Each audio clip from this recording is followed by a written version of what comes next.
vamos a compartir una palabra que confío que será de bendición a la iglesia. Voy a apagar la luz solo para que puedan observar mejor el PowerPoint que voy a utilizar para respaldarme, ¿ya? Y, bueno, ustedes saben, ha sido una semana intensa, ¿cierto? Sin importar cuál sea su opinión respecto de cómo se ha dado la última semana y media, los últimos, eran como 7 días, ¿no? 7, 8 días, todos estamos de acuerdo en que no ha sido una semana como cualquier otra. Me voy con cuidado, sé que algunos tienen susto, pero y nosotros podemos tener distintas formas de leerlo. No importa, lo que importa es que entendemos todos que ha sido un tiempo que nos exige una reflexión, oración y también una respuesta como iglesia. Nuestro pastor nos enseñaba el domingo pasado a ser pacificadores. Gracias porque damos al Señor, porque esa palabra también nos enseña, ¿verdad?, cómo vincularnos con la sociedad en los distintos contextos. Y yo, que soy medio cabezón y medio porfiado, estuve la semana pensándolo y dándole vueltas, y en algún momento me cansé. Fue como, estoy chato de ver noticias toda la semana, estoy puro sufriendo. Gracias al Señor porque no tengo televisión abierta, entonces puedo desconectarme un poquito y decidí desconectarme y buscar lo que el Señor quisiera hablar a mi corazón al respecto. Fue como, Señor, tú conoces mis pensamientos políticos. Quiero hoy día tratar de ver más allá. Quiero ver tu mirada, no la mía. Quiero poner mi forma de leer la sociedad en un segundo plano, si es que se pudiera, ¿ya? Y tratar de mirar más con tu lente y poder ver qué está pasando. Y fue un proceso de oración y de lectura. Y encontré un texto que voy a leer a continuación y da origen a este sermón que he titulado Misión en tiempos difíciles, ¿ya? En honor a una conversación ayer, le cambié el nombre para no copiarle el título que había puesto una amiga a una reflexión que hizo, ¿verdad? Misión en tiempos difíciles. La siguiente diapositiva. Y cuando empecé a hacer la reflexión y busqué un texto que Dios pudiera poner, que Dios quisiera usar para hablarme y hablarnos, encontré un texto en el Evangelio de Mateo. Se ve, ¿verdad? La imagen es clarita. Son un grupo de ovejitas. Estaban desamparadas y dispersas, como ovejas que no tienen pastor. Y el Señor me inquietó con ese párrafo que vamos a leer ahora completamente. En el Evangelio de Mateo, capítulo 9, versos 35 al 38. Está puesto adelante, yo lo tengo acá. Yo siempre les sugiero, tome apuntes, anote, escriba, para que el Señor le pueda recordar en la semana y usted pueda estudiar, profundizar y también saber que no le estamos cuenteando, ¿verdad? Ahí está la palabra. Y vamos a leerlo de acá adelante. Dice, recorría Jesús todas las ciudades y aldeas, enseñando en las sinagogas de ellos y predicando el evangelio del reino, y sanando toda enfermedad y toda dolencia del pueblo. Y al ver las multitudes tuvo compasión de ellas, porque estaban desamparadas y dispersas, como ovejas que no tienen pastor. Entonces dijo a sus discípulos, a la verdad la mies es mucha, mas los obreros pocos. Rogad pues al Señor de la mies que envíe obreros a su mies. Está Mateo 9, del 35 al 38. Permítame contextualizar un poquito este párrafo de la escritura. Siguiente diapositiva, Javier. Nuestro Señor Jesucristo nació en un contexto donde la sociedad judía tenía dificultades innegables. Y no era una, eran varias dificultades. Y voy a explicarle algunas, ¿ya? Dificultades que había en el tiempo de Jesús. Jesús nació, era judío, y nació en un contexto en que su territorio estaba dominado por los romanos. Había sido invadido y dominado por un pueblo extranjero. Déjeme contarles que controlar a los judíos no era tan sencillo en la época, porque eran monoteístas y querían ser fieles dentro de su organización política a su fe, a Dios.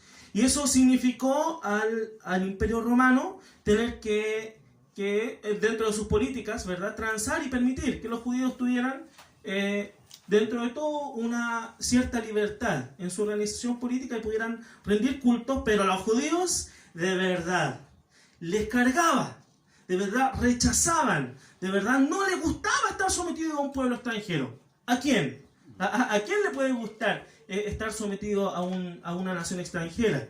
Y los judíos deseaban de verdad lograr liberarse de los romanos. De hecho, se imaginaban que El Salvador iba a tener como una de sus labores, iba a ser la liberación política de parte de los romanos.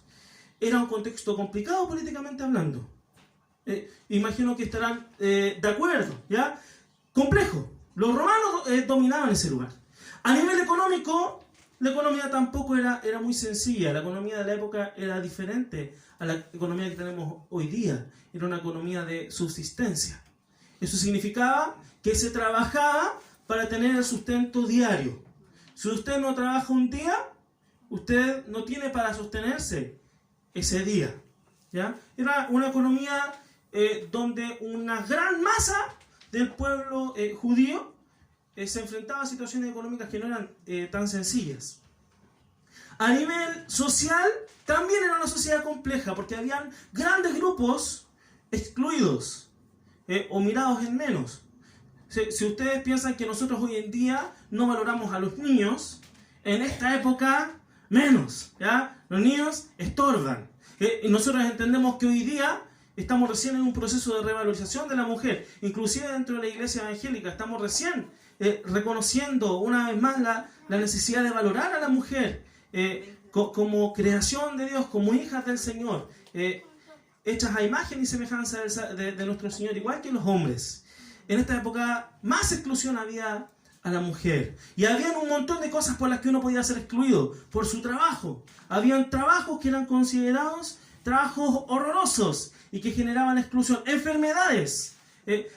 Flujo de sangre constante, por ejemplo. Una hemorragia te hacía impura. Una enfermedad a la piel que pudiera ser entendida como lepra te significaba estar excluido de todo nivel social.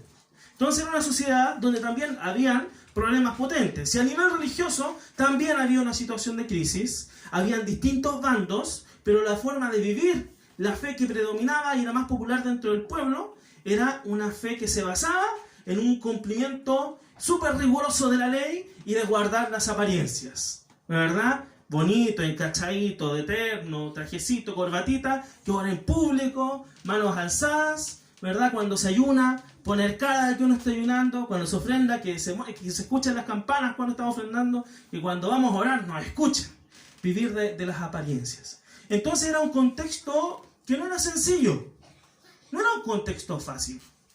Y si usted entiende el contexto en que yo empecé a reflexionar esta palabra, se dará cuenta que yo quiero también invitarle a darse cuenta que hoy tampoco es un contexto sencillo. El análisis se lo dejo a usted. ¿Ya? Yo no voy a transgredir su espacio personal de analizar la sociedad, pero yo creo que las cosas tampoco están sencillas hoy. Y en Chile, yo creo que tenemos problemas al menos en esas 4 áreas de alguna forma, ¿verdad? Hemos tenido momentos más complejos en nuestra historia, pero sin duda que en distintos lugares estamos pasando, o en distintas áreas de la vida estamos pasando por dificultades. Y en ese contexto nuestro Señor Jesucristo vive. En ese contexto de crisis, el Señor Jesucristo comienza a desarrollar su ministerio. Pasa a la siguiente. Jesús conocía a su pueblo, igualito que nosotros deberíamos conocer nuestra sociedad. Y como conocía a su pueblo porque vivió entre ellos, experimentó las mismas cosas que la mayoría. Probablemente cuando Jesús creció y vio el dominio de los romanos, habrá dicho, ¿hasta cuándo? Mira lo que hacen. Cuando el Señor Jesucristo habrá visto, yo me imagino creciendo en la adolescencia o en la juventud, viendo mujeres, enfermos, hombres excluidos, gente que necesitaba una obra de Dios, gente excluida por lunático. O sea, lo habrá pensado y le habrá generado algo. El Señor Jesucristo vivió las mismas condiciones que su gente, fue muy observador. ¿Por qué me atrevo a decir que fue muy observador? Porque es Dios pastor, sí, también, pero muy observador porque todas sus enseñanzas se basan en cuestiones de la vida cotidiana. Así que me imagino que habrá visto a la dueña de casa buscando la monedita que se le perdió. Habrá visto a un pastor buscando a una oveja que se le haya perdido. El Señor habrá comprendido la labor de la agricultura, entendía la sociedad, porque explicó todo su ministerio a partir de usar imágenes de la sociedad. Y antes de explicar el primer punto, quiero contarles una primera historia. ¿Ven esas imágenes? Ese soy yo, ¿ya? No literalmente, pero quiero graficar mi vida. Antes y después. ¿Adivinan qué pasó entre medio? Me casé, gracias Señor por el matrimonio. Así llegaba yo al trabajo antes de casarme con mi hermana y esposa Karen. ¿Ya? Me voy a permitir usar la licencia con mi amorcito. Pido disculpas, ¿ya? Estoy aprendiendo a decir hermana Karen en público, ¿ya? Con mi amorcito. Llegaba a la casa, soltero, y abría la puerta y vivía con mis hermanos. Yo amo a mis hermanos, pero comprenderán que no es lo mismo. Entonces abría y estaba la casa como yo la había dejado, no en el mejor estado.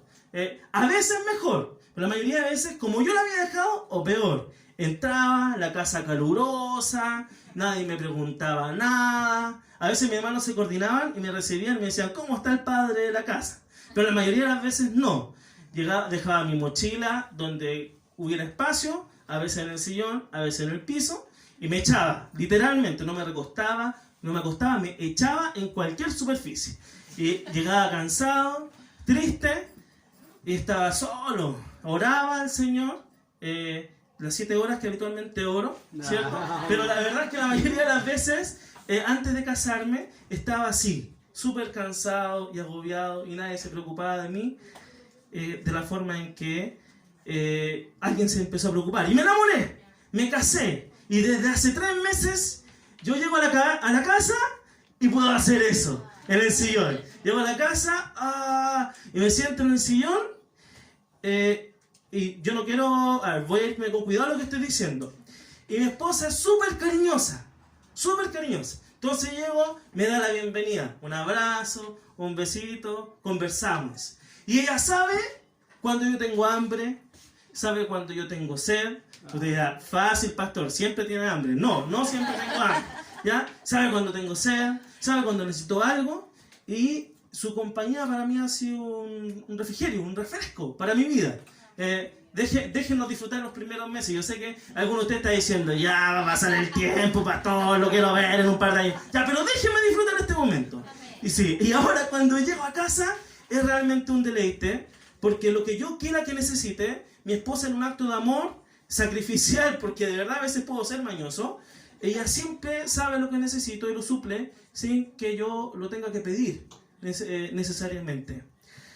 Y así vamos a introducir el primer punto.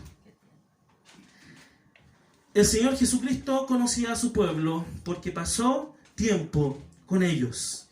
Mi esposa me conoce, algo de tiempo hemos pasado juntos, no tanto como quizás ustedes, ¿verdad? Con sus respectivos esposos. Pero me conoce y por eso es capaz de atenderme de la mejor forma posible, sin que yo tenga que decir nada. Bueno, el Señor Jesucristo conocía a su pueblo. Él lo recorría y conocía todos los lugares. Todos los lugares. Es como algunos de ustedes por Maipú, yo digo, ¿dónde hay tal cosa? Y usted, allá, esta micro, esto, así llegas, allá compras, allá más barato.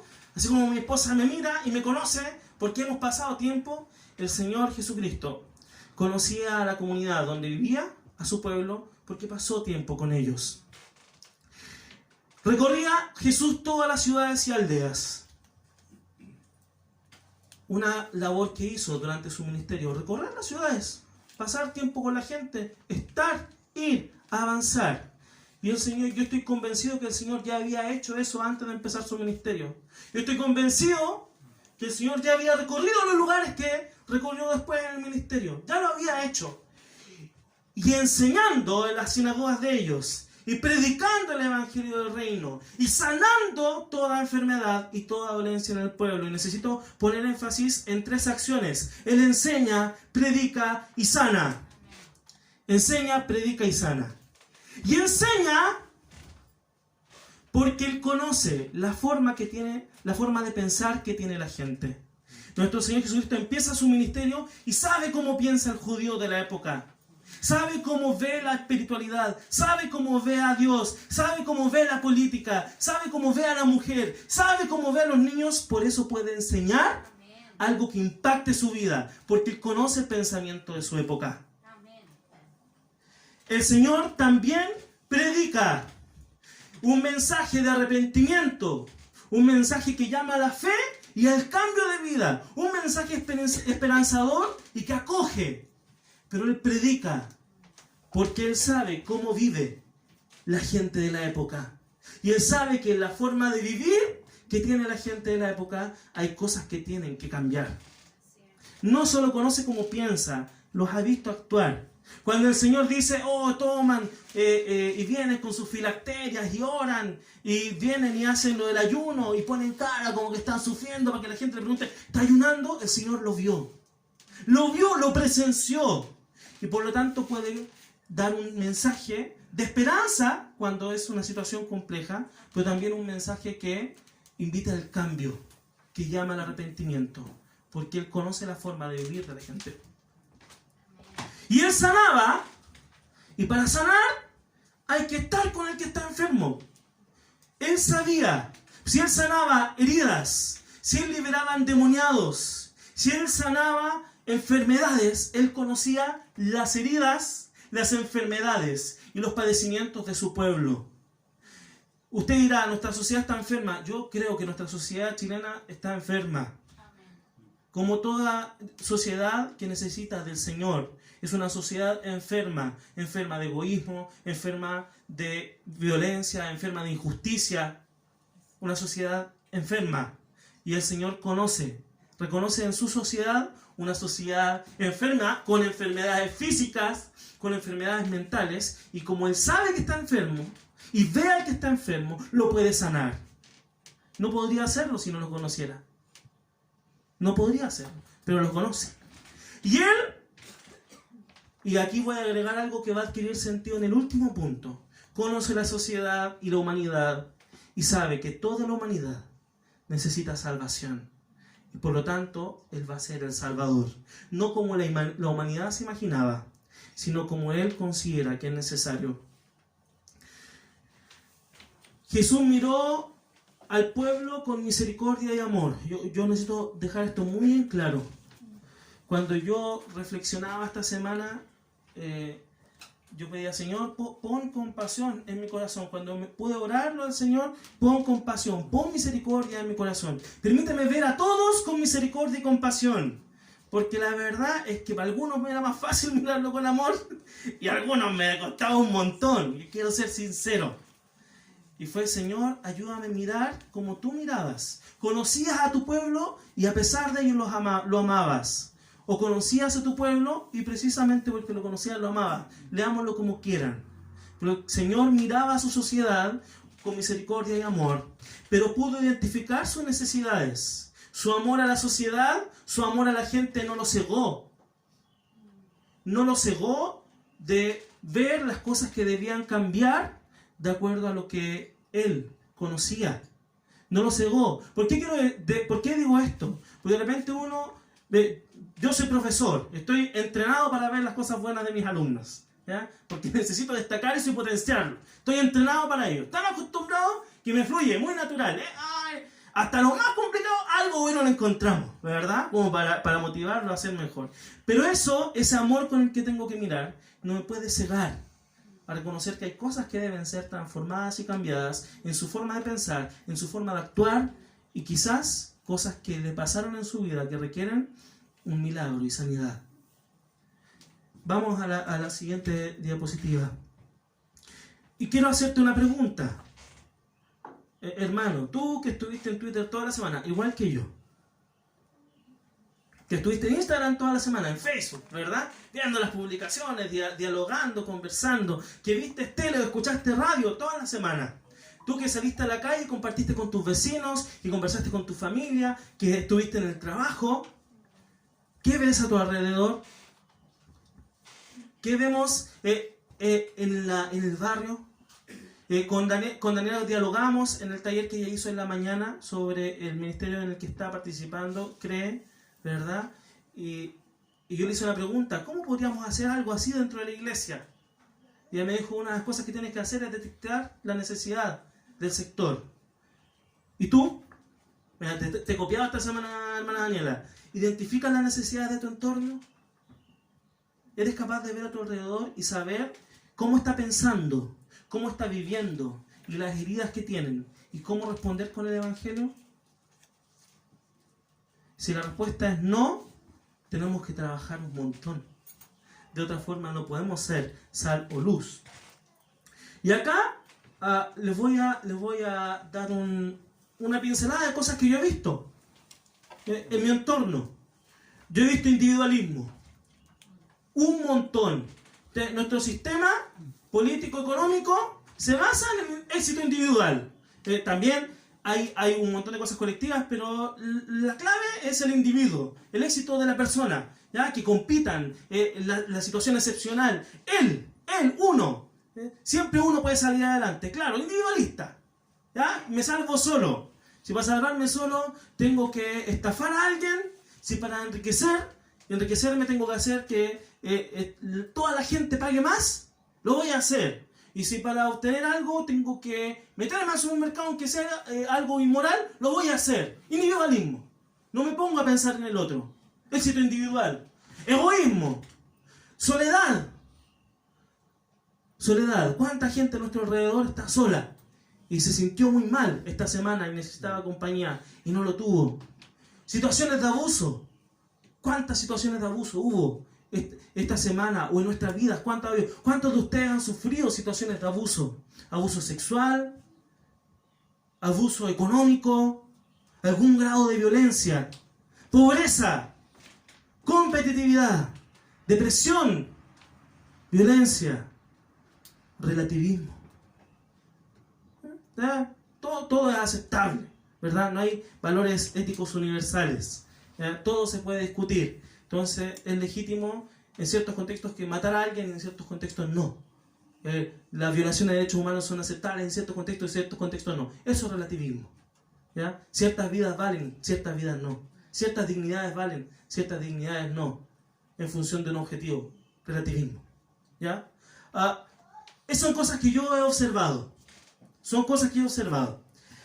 Y he tenido que morir a mí mismo, porque si usted me pregunta a mí respecto de mi análisis político, como profe de historia, entrenado en eso, yo tengo quizás una opinión, pero ha sido una lucha para mí. ¿Y cómo respondes tú, Señor, a todo esto?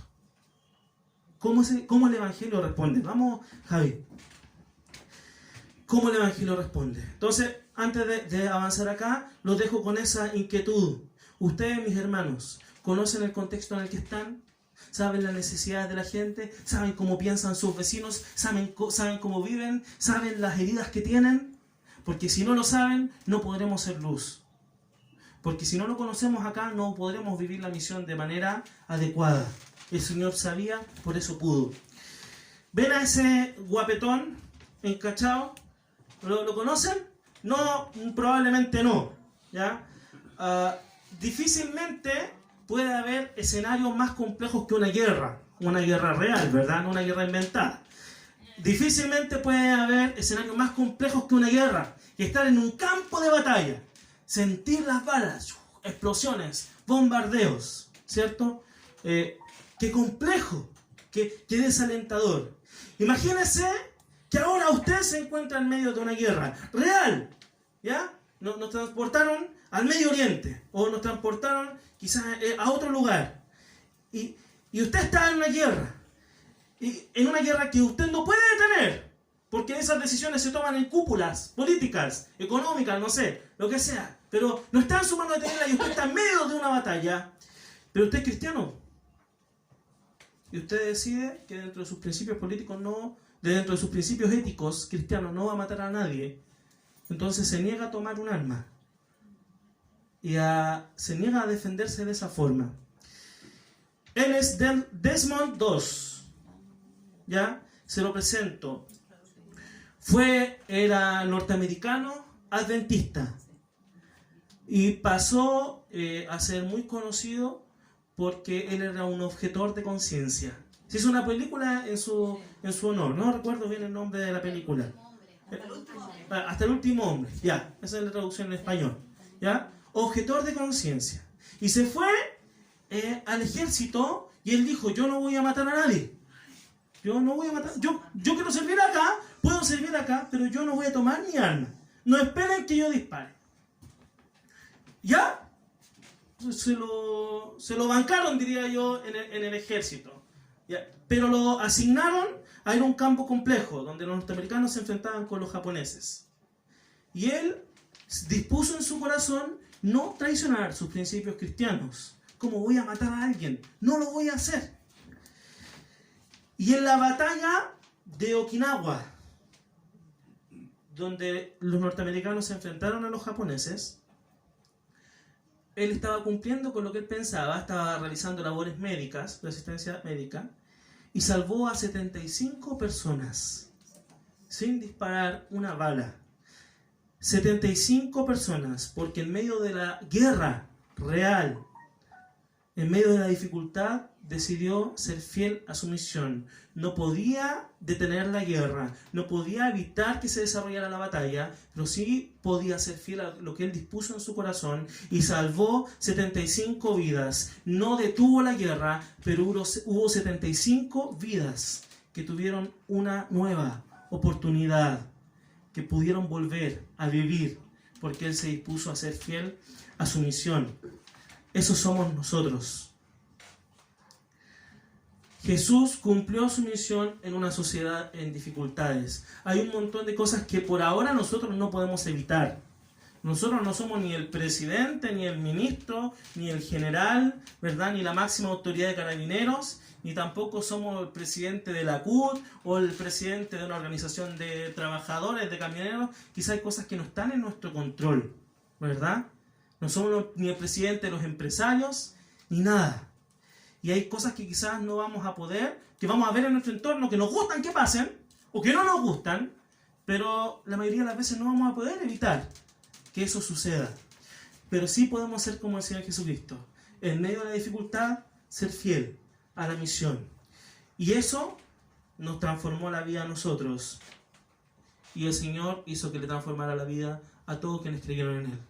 Recorría a Jesús todas las ciudades y aldeas, enseñando en las sinagogas de ellos y predicando el evangelio del reino y sanando toda enfermedad y toda dolencia en el pueblo.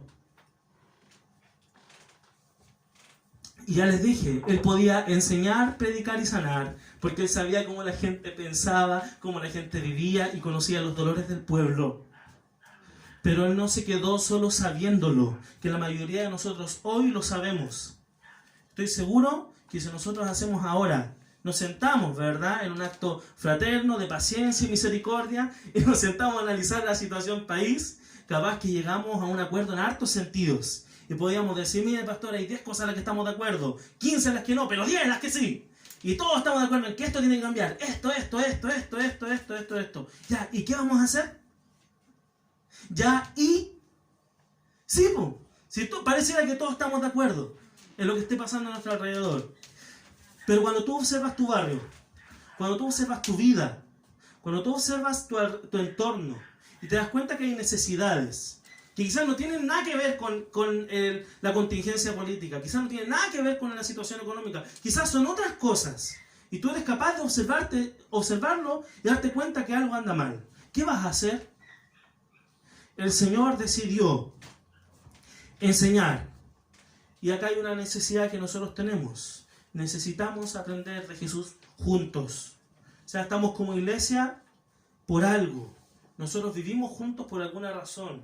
Enseñémonos. Es que yo no sé leer la Biblia. Bueno, habrá algunos acá estamos haciéndolo, estamos enseñando la Escritura. Tenemos mucho que mejorar, ¿verdad? Pero algunos lo hacemos. Leamos la Biblia juntos y aprendamos como hermanos. Ven y aprendamos. Si identificas que tienes que saber más, que tienes que conocer mejor la Escritura para compartir con otros, ven y aprendamos. Si tú te das cuenta, oh pastor, pero en mi vida yo ni siquiera entiendo lo que usted está diciendo, yo no vivo ni la mitad de las cosas que usted dice, bueno, tú necesitas convertirte y nosotros no te podemos convertir. Quisiera, ¿verdad? Hay veces que uno dice, ¿cómo lo agarraría y lo convertiría? A puras horas, ¿verdad? A puras bendiciones. Mi mamá me convirtió harto tirón de oreja. en un cabrón más tranquilo quizá, y tal vez un poco más traumado. Pero necesitamos conversión, y nosotros no nos podemos traumar, no nos podemos convertir, perdón, pero Dios sí nos puede convertir. Y nosotros podemos buscar juntos que Dios nos cambie, porque el Señor que predicaba nos invita a nosotros a predicar para que usted cambie, y el Señor que transformó vida puede transformar la suya y la nuestra. Yo y el pastor necesitamos que ustedes nos compartan, nos enseñen, que podamos aprender juntos. Necesitamos seguir siendo transformados, y usted también, y ustedes también. Y el Señor sanaba. Hay una necesidad de sanidad, pero sanidad de enfermedades físicas, sí, un montón. ¿Cuántas enfermedades físicas hay en medio nuestro? Dios puede hacer milagros y usted vaya al médico también, ¿verdad? Necesitamos sanidad física, pero también necesitamos sanidad mental. ¿Cuántas enfermedades mentales hay en medio del pueblo del Señor hoy en día? O sea, son las grandes epidemias de este siglo, las enfermedades mentales, cuadros depresivos. Es una situación muy presente, y el Señor Jesucristo tiene poder para sanar. Y nosotros también tenemos que ser responsables de nuestra salud mental y ir a los profesionales que corresponden. Y una salud integral también reconoce que hay necesidades en otras áreas, porque cuando el Señor tomaba a alguien no solo lo salvaba, sino que transformaba toda su vida. Porque Mateo capítulo 25 nos invita a ser consecuentes, y si nosotros predicamos el Evangelio, nosotros tenemos que encargarnos del que tiene necesidad, del que tiene sed, frío, hambre, del que está solo, en acciones concretas, no solo aconsejar, acompañar, sino que ayudar en la resolución de esa necesidad básica. Tenemos que ser fieles a la misión, entendiendo que hay que enseñar, que hay que anunciar el cambio de vida, pero que también hay que ser parte de la solución para la necesidad concreta de la gente, dentro de las dimensiones, dentro de nuestras posibilidades, ¿verdad? Que si nos articulamos, si oramos y trabajamos juntos, pueden ser más cosas. Vamos, Javi. Algunas acciones concretas que usted puede desarrollar con otros, acciones súper concretas. Si el Señor Jesucristo enseñaba, comparte la palabra con alguien, con una persona esta semana. Yo te pregunto, ¿cuándo fue la última vez que compartiste un devocional con alguien? Que te sentaste, pusiste la Biblia y dijiste, hermano, leamos un poquito de la Biblia, comentémosla a ver cómo Dios te habla y oremos. Un devocional, nada más, un sermón, una predica 45 minutos, no, un devocional, 5 minutos, 10 minutos. ¿Cuándo fue la última vez? Sí, pastor, yo lo hago en mi casa. ¿Y cuándo fue la última vez que lo hiciste con alguien que no es de tu familia y que no es cristiano? Y uno se pone a pensar, quizás hace bastante, quizás nunca lo he hecho. Eso es una buena idea. Hay que enseñar. Comparte la palabra con alguien. Hay que predicar. ¿Conoces gente que está destruyendo su vida? ¿Conoces gente que tú te das cuenta que o hay un milagro o su vida se va a destruir? Y le voy a decir algo, cualquiera sin Jesús. Ese es el primer panorama. Todo sin Cristo va camino a la perdición. Así nomás. Yo amo a la gente de mi entorno, valoro las cosas buenas que tienen, pero hay una realidad ineludible, salvación solo en Cristo. Así que si no tiene a Cristo se está perdiendo. Y me cuesta convencerme, porque si yo estuviera más convencido, proclamaría el Evangelio de mejor forma. Y a tu alrededor hay gente que está destruyendo su vida, quizás a través de una adicción, quizás a través de ciertas conductas, quizás a través de un montón de cosas que a ti se te pueden ocurrir si ves en tu entorno. Háblale de Jesús, predícale de Jesús, y Él va a hacer la obra. Y Jesús sanaba. ¿Conoce gente herida, destruida, enferma, que necesite sanar? ¿Y qué hiciste? Yo le voy a decir algo. Si usted no conoce testimonio de gente golpeada, abusada psicológicamente o abusada sexualmente, es porque usted es un ciego y un sordo. Es porque usted no ha abierto sus ojos y sus oídos, porque usted no se ha ganado la confianza de la gente de su entorno, porque son realidades tan concretas. Si usted no conoce gente adicta a el alcohol o gente dependiente de algún tipo de droga, es porque o su entorno son todos cristianos y de verdad y restaurados por el Señor, o porque usted de verdad no conoce a la gente de su entorno. Si usted no conoce gente con problemas matrimoniales que necesita compañerismo, porque están con problemas, porque hubo una infidelidad, porque ha habido problemas en la comunicación, usted tiene un problema. No conoce a nadie. ¿Qué está haciendo? ¿Dónde vive? Ha vivido con los ojos tapados. Ha vivido con el corazón encerrado. El Señor conocía las heridas y las enfermedades de la gente y Él sanaba. Nosotros podemos acompañar mientras Jesús sana. Tu conversación con Él puede encaminar su proceso de restauración. Tu acompañar, tomar la mano y decir, denunciemos juntos. Oremos y denunciemos juntos. Oremos y busquemos que el Señor te permita perdonar. Oremos y busquemos justicia. Oremos para que el Señor restaure tu matrimonio. Eso puede ser el primer paso para que Dios sane esa relación que está restaurada. Ya, hasta acá. Primer punto, les dije, Jesús conocía a su entorno, a su gente, porque Él pasaba tiempo con ellos, identificaba cómo pensaban, cómo vivían y sus dolores. Y el segundo punto es, usted debe hacer algo con respecto a ello, porque el Señor Jesucristo lo hizo. Usted debe enseñar la fe, usted debe llamar al cambio de vida, de conocer a Jesús, y usted debe acompañar a la gente en sus dolores. Déjeme contarle una última historia y vamos al último punto de este sermón. ¿Conoce esa estatua? No se preocupe, yo la conocí por cosas de la vida. En Facebook. Y déjeme contarle que esta estatua tiene una historia. ¿Sabe quién es Dirk Willems? Él es un hombre que vivió durante el siglo XVI.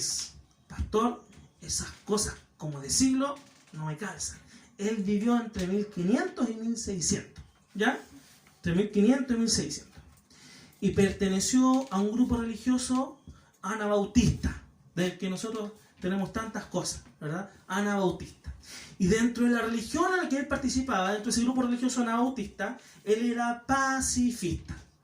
Era un anabautista pacifista. Y este hombre se convirtió al Señor dentro de la fe anabautista, rechazando todas las religiones oficiales de su entorno, todas las religiones que los gobiernos apoyaban. Y a él y a otros anabautistas los comenzaron a perseguir y lo detuvieron. Y lo metieron preso. Y este hombre se quiso arrancar y se arrancó. Tomó su ropa, hizo una soga, se arrancó de la cárcel. ¿Ya? Y cuando se estaba arrancando, un guardia lo pilló. Y este hombre iba arrancando, caminando sobre un lago congelado. Y era livianito, porque estuvo en la cárcel. Adelgazó porque comió poco. Yo no hubiera podido arrancarme de esa cárcel. Me tendría que haber estado unos 5 años para poder caminar sobre el hielo sin romperlo. Y este hombre, Dirk Willems, iba corriendo y salió un guardia detrás de él que era más pachoncito. Era como uno.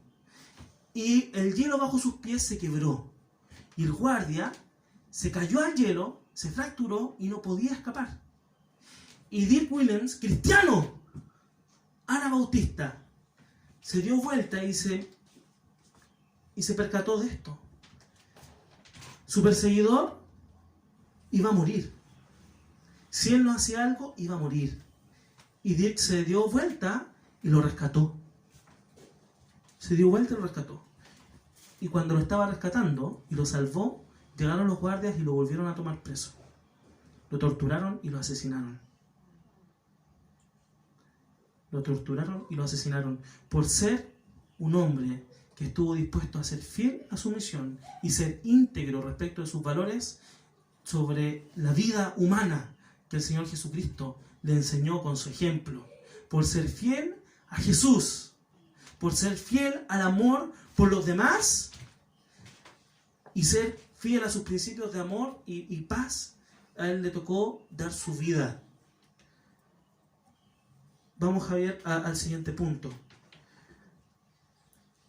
Y se pareció, no sé si está bien dicho, y en su acción hizo algo muy parecido a lo que el Señor Jesucristo hizo. Porque él vio a su perseguidor y sintió compasión de él y hizo algo para salvarlo y le costó la vida. Y cuando el Señor Jesucristo vio a la multitud, lo miró y sintió compasión y para darle salvación dio su vida. Hizo algo concreto. Y nosotros, cuando encendemos la tele y miremos, tenemos que ser como el Señor Jesucristo. Amén. Como nuestro hermano Dirk. Sentir compasión de la gente y hacer algo concreto aunque eso no signifique dar la vida. Al ver la multitud tuvo compasión de ellas, porque estaban desamparadas y dispersas como ovejas que no tienen pastor. Yo te pregunto ahora, mira a tu alrededor, ¿qué ves? No mire a su hermano que está al lado, ¿verdad? No va a faltar el coqueto, ¿sí? Veo a mi esposa, encachado, qué lindo. No, me refiero a, vea más allá, en la sociedad. ¿Qué ve? Cuando usted sale de su casa y mira a los vecinos, ¿qué ve? ¿Qué le genera lo que observa? Esta semana, cuando encendió la tele y vio, ¿qué vio? ¿Qué sintió en la guata? ¿Y qué sintió en el corazón cuando vio lo que vio? Cuando estaba siendo testigo de todo el acontecer en Chile. Cuando usted ve vecinos que sufren, cuando ve cosas que están mal, ¿qué siente? Vamos, Javi, a la siguiente imagen. Hermano, esta semana fue difícil para nuestro país. ¿Ya? Fue compleja. ¿Qué emociones te generó lo que viste? ¿Qué emociones te generó? Cuando veas una marcha pacífica, ¿qué te generó? Quizás cuando participaste en la marcha pacífica o del cacerolazo, ¿qué sentiste? Cuando estabas frente a un cacerolazo o cuando estabas frente a un saqueo, cuando se estaba quemando el supermercado, cuando había gente abriendo el supermercado. A mí me tocó, yo estuve en toda esta confesión, ¿ya? Estuve en manifestaciones pacíficas, también vi cuando estaban quemando el metro. Me tocó estar al frente de un supermercado que estaba siendo saqueado. ¿Y tú cuando lo viste, qué sentiste? ¿Y cuando viste a Carabineros? Cuando Carabineros hizo las cosas bien y cuando Carabineros hizo las cosas mal. Cuando enteraste de las cosas que estaban correctas y cuando enteraste de las cosas que te causaron quizás horror, porque de verdad estaban mal. ¿Qué había acá? ¿Qué había en el fondo de tu corazón? Vamos, Javi. El Señor Jesucristo, durante el capítulo 9, solo el capítulo 9 de Mateo. El texto que leímos al principio está en Mateo 9, del 35 al 38. ¿Ya? Solo en el capítulo 9 de Mateo, el Señor vio gente considerada impura, que se debía excluir del templo, niños que sufren, gente acusada de ladrones, pecadores, ciegos, abusadores y endemoniados. Como quizás nosotros vimos varios esta semana. ¿Y qué sentiste? ¡Rabia! ¡Ojalá le peguen un balazo! ¡Qué bueno que le hicieron eso! ¡Qué bueno que le pasó! ¡Qué bueno que sufra! Deberían meterlo preso toda la vida. ¡Ojalá se muera! ¿No escuchó cosas así esta semana? Yo un montón. Y quizás alguna la dije yo. ¿Qué hubiera hecho el Señor Jesucristo? ¿Cómo hubiera mirado nuestro Señor Jesucristo a los carabineros? ¿Cómo hubiera visto el Señor Jesucristo a la multitud llevándose la tele, ¿verdad?, del líder? ¿O cómo hubiera visto al Señor Jesucristo a la señora que se está muriendo de cáncer y que no tiene quizá cobertura porque es un cáncer raro y que estaba con su cacerola tratando de manifestarse? Todas estas personas, al igual que todo el capítulo 9 de Mateo, tienen algo en común. Fueron vistas y yo estoy seguro que hoy el Señor Jesucristo las ve y las mira con compasión, a pesar de que nos cueste entenderlo, a pesar de que nos choque con nuestros principios, a pesar de que choque con nuestro pensamiento político. Y el Señor los mira a todos con compasión, a todos, y todos ellos tienen necesidad de un Salvador, tienen necesidad de transformar su forma de pensar y su forma de vivir. Todos ellos y nosotros, que tenemos las mismas necesidades y justos derechos de manifestarnos y de pelearla, ¿verdad? Así lo creo yo al menos. Tenemos que pensar. Y el Señor Jesucristo, ¿cómo miraría? ¿Cuál es mi rol acá? Vamos, Javi. Yo no sé si puedo decirle todo lo que usted debe hacer. De hecho, yo sé que no. Quizá usted me va a preguntar, ¿qué hubiera hecho el Señor Jesucristo ahora, en concreto? No sé si puedo responder todo. Yo le puedo decir lo que hizo. El Señor, cuando vio a un paralítico, le sanó y perdonó sus pecados. El Señor vio a un hombre que se desarrollaba en un trabajo poco honesto, Mateo, que se rodeaba de pecadores, que hacía un trabajo del que se acusaba, eran todos estafadores, ¿sí? Si hay alguna conexión con nuestra realidad presente, sabrán ustedes, ¿verdad? Oficio del que todos dicen, hoy no hay ni uno bueno, ¿verdad? Que se vayan todos, diríamos hoy en día en un comentario más contextualizado. Y el Señor se sentó con ellos. Capaz que el Señor hubiera ido a almorzar al Congreso, ¿verdad? Se hubiera sentado con todas las bancadas. ¿Por qué no? Si lo hizo con los publicanos. ¿Por qué no? El Señor sanó a una mujer con flujo de sangre, que era una mujer impura. La sanó. A una mujer. Y a una mujer excluida. La sanó. No se preocupó solo de los hombres, también de las necesidades de la mujer. Hoy día también lo haría. El Señor tomó al hijo de una autoridad religiosa con la que él quizás no estaba de acuerdo y lo sanó. Le dio vida. Lo resucitó. A pesar de que probablemente esa autoridad religiosa había cometido todos los pecados que el Señor Jesucristo denunciaba de la autoridad religiosa, le sanó al hijo. Le sanó al hijo. Agarró a los ciegos y le abrió los ojos. Tomó al mudo endemoniado y lo liberó y lo sanó. ¿Qué hubiera hecho hoy el Señor Jesucristo, Pastor Felipe? Vamos a ver a la siguiente. ¿Qué hubiera hecho hoy el Señor Jesucristo? No tengo idea. Pero sé lo que hizo. Y tú debes orar y considerar los consejos que hoy te estamos dando. Y actuar. Mira tu entorno. Conoce a las personas. Reconoce sus necesidades. Enséñales. Predícales. Participa en sus procesos de restauración. Sánales. Sánales. Ponte tú al lado de ellos hasta que el Señor haga la obra. Haz algo. Cumple tu misión con un corazón compasivo. No, se nos vienen años, y ponle tú el adjetivo que quieras.